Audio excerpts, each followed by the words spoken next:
Hello guys, welcome to Pronouncist, your pronunciation guide. Today we will learn how to pronounce the word shown on the screen, beard. Both US and UK have the same pronunciation of this word, beard. Now read the syllables shown on the screen naturally. Beard, beard. Say weird with a long E sound and a soft D.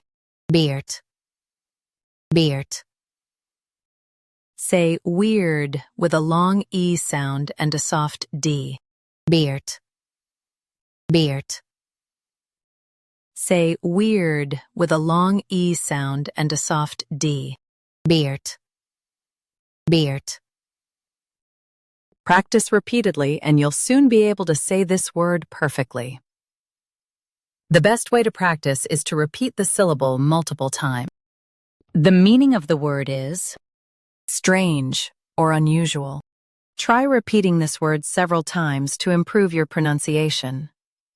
We post daily videos on useful and commonly mispronounced words to help you speak clearly and confidently. Like this video and subscribe to Pronouncist for more pronunciation guides. Thanks for watching us.